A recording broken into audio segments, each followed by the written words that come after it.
నీకు విషయం తెలుసా? నీకు విషయం తెలుసా? చెప్పకుండా ఎలా తెలుస్తుంది? అలా గొంతు చించుకుని అరుస్తావే, చెప్పి సాగవచ్చు కదా. ఎక్కడికి రావచ్చు దొంగ నా కొడక? అట్లా కదా ఎర్రగా కాల్చి పిర్ర మీద వాతలు పెడతాను దొంగ నా కొడక. ఇంట్లో పనులని నువ్వు చేస్తావు వస్తే నేను చచ్చి 3 రోజులు అయ్యింది. చత్తే సావు. ఎవడికి నాకేమన్నా చెప్పి వచ్చావా?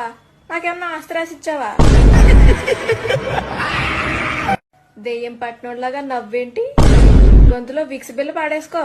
ఆ నవ్వేం నాకు చచ్చిపోతున్నావు. నా దేహం కుళ్ళిపోయింది.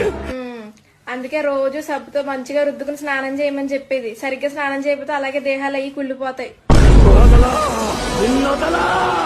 వదలకపోతే చీపురు కట్ట తిరిగేసి ముడ్డు మీద వాతలు పెడతాను. ఒకసారి చెప్తే అర్థం కదా నీకు? మేము బొమ్మలు అయ్యి కొను. నువ్వు బొమ్మలు అయ్యి అమ్ముకోవాలంటే పక్క వీధిలోకి వెళ్ళి అమ్ముకో. మా ఇంట్లో చిన్నపిల్ల ఎవరు లేరు. పొద్దున్నే బొమ్మలో అని అమ్ముకుంటున్నాను.